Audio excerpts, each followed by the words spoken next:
we got to talk about this. Go ahead, flash it up there. Okay, here we go. Let's start with the first one. Okay. The Athletic Sports website is the one overnight on Thursday into Friday that broke the Sasaki to Dodger story.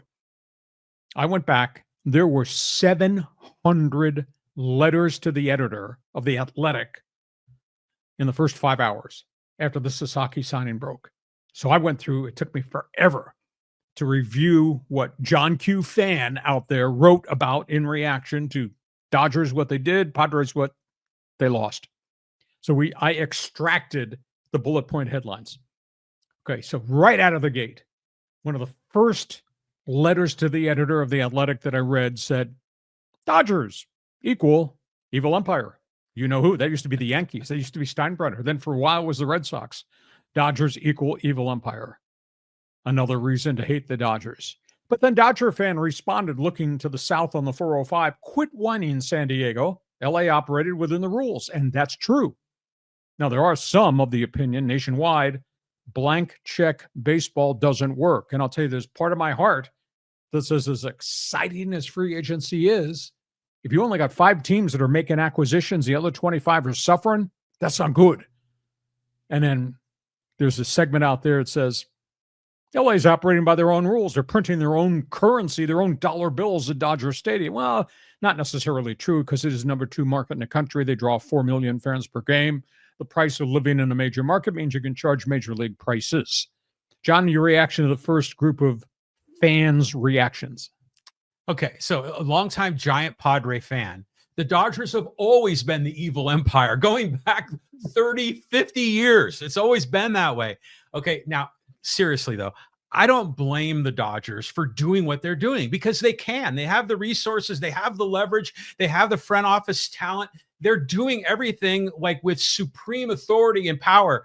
I don't blame them for it. It just makes it hard to compete. The union has sanctioned it. So therefore, this is a union problem that they've allowed to exist. I happen to think the NFL model of hard cap and floor to spending has made the NFL ultra competitive. Everybody has a legitimate chance to be good because they're operating under the same financial parameters. Tony Clark in the union says, we're not going to agree to a salary cap. He's fighting him on the luxury tax. He doesn't want a floor to spending. Well, that in essence tells all these smaller markets, sucks to be you. Tony Clark has failed to realize he not only represents Juan Soto in his record contract, he represents the 25th man on every roster. And if you can make every team in Major League Baseball, from Yankee Stadium, Fenway Park, Dodger Stadium, to Tampa, Miami, Sacramento Athletics, you make everyone more competitive, better product, no? Well, he represents the players, Tony Clark. So he wants as much jack as he can get for those players. So yeah, the focus is going to be on Juan Soto and all the big contracts. But even the guys on the bottom end, they're not doing bad. I mean, you if you're in the league for a few years, you're already making a few mil a year. So, baseball has got so much money flowing into it. They don't know what to do with it all. It seems like the Dodgers are disproportionately getting more than a lot of the other teams. They got to figure out the structure to this whole mess. And the union signed off on deferrals. Oh, the union signed off on multi-year contracts and how you configure the science of the luxury tax on a year-by-year basis. Tony Clark agreed to all this. Because their players going to get more money. I mean, that's the whole thing. Now you can say $700 million for Ohtani. Okay. So that's the first segment of quotes that I read in quote letters to the editor. Here's the second one. This is not about dollars because Sasaki is going to play for the minimum for the first 3 years before he becomes arbitration eligible. And Roki is going to be tied to the Dodgers for 6 years. This was not about dollars. It's about the organization. And that's a history, and that's a legacy, and that's the development of pitchers, and that's obviously the ability to help pitchers get healthy once they get hurt. Buy a locker room full of stars? Well, you look at the marquee names on that Dodger roster, that's pretty impressive. Did they buy a World Series? Yeah, but they had to earn it. It wasn't easy. There is an intriguing angle to this, though. We have the baseball draft that allows the Pittsburgh Pirates to draft Paul Skeens, the great pitcher from LSU, and get him to the major leagues within 1 year. That draft works. We need an international draft. Now, how you do that because each of the rules and regs that operates Japan, the Caribbean leagues, Mexico, Korea, Taiwan, each of those are really independent of the other. That would take some unbelievably complex negotiations to truly develop an international draft. I'd like to see that, but that's easier said than done. John, second tier of quotes, what do you think?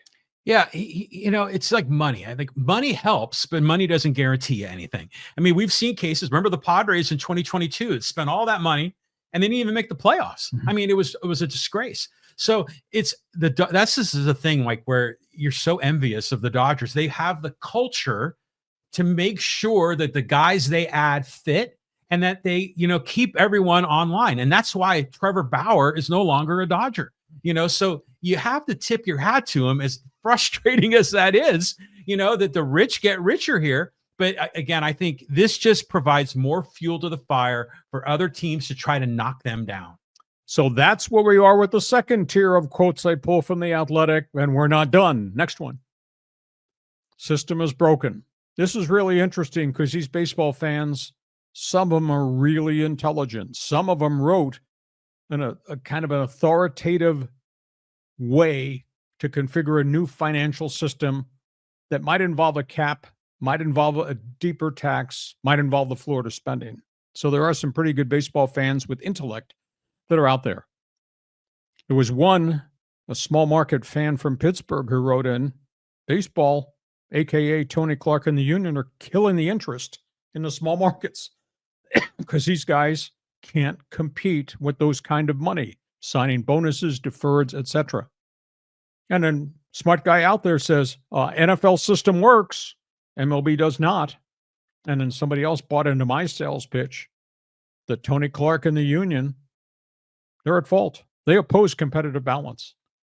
John, I tend to think if you give everybody a chance to be better because they have to spend to a floor because they're taking revenue share money, there's more money to go to the tier 2 pitcher that'll put a really quality pitcher in a mid-level market, be it Detroit, be it Pittsburgh, be it Tampa, whomever.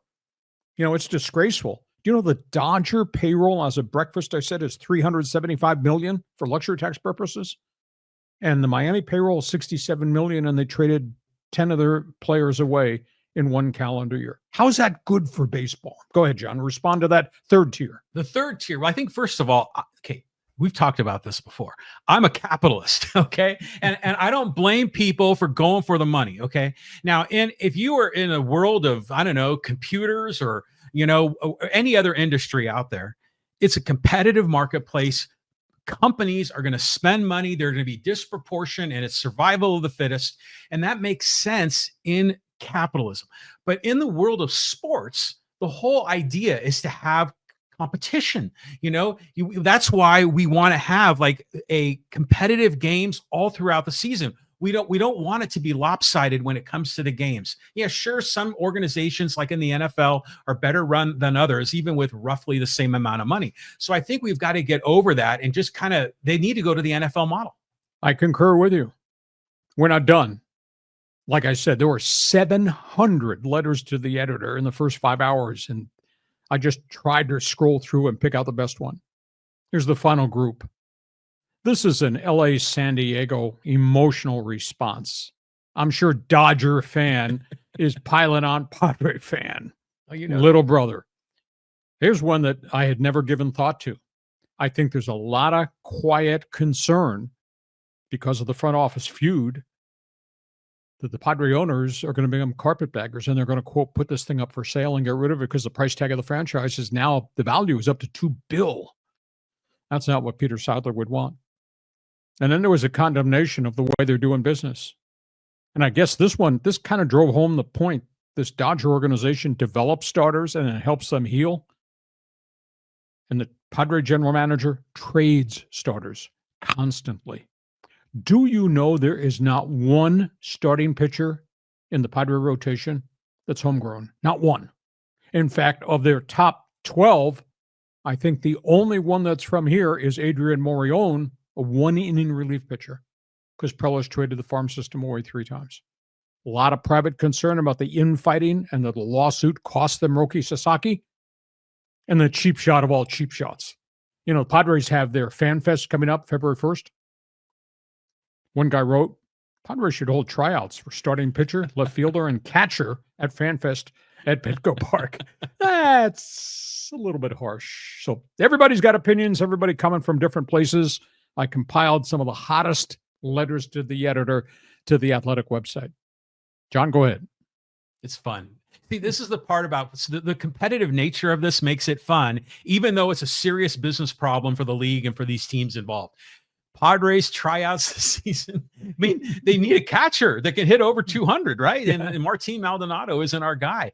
So, yeah, there's a lot going on here. But, you know, the rich are getting richer, you know, but there's no guarantee they're going to like go 162-0. No, but there's a fair evaluation. If they can't fix this roster with its shortcomings, they might scuffle to be a 500 team, which is a far sight from where they were in October when they nearly took the Dodgers out. No? God, just think of that opportunity that was missed by the Padres. Sure. They had the Dodgers right on the edge of a cliff, and all they had to do was push them over the edge, and they couldn't get a damn run for 24 innings. It was ridiculous. Do you know how hard it is to swing at a Jack Flaherty fastball when you have both your arms around your throat? I'm sorry, the Padres choked at the end. That's why there were 24 straight shutout innings. You made the Freudian slip for the Chargers. It fits. It fits. Tough being a San Diego sports fan. Okay. So now we have expressed a wide variety of opinions, especially in the letters to the editor section. There's a ton of comments here. Oh, look at our live stream is seizing. We're getting so many people that want to be part of this. Yeah. So again, what I want you to do, you all are on social media. Go on your X account and say, you can't believe what Hacksaw's saying right now on his podcast on YouTube. Tell everybody in your address book, be they Dodger fan, Padre fan, baseball fan, tell them to jump in and get ready to participate in the Fans Forum chat box right at the end.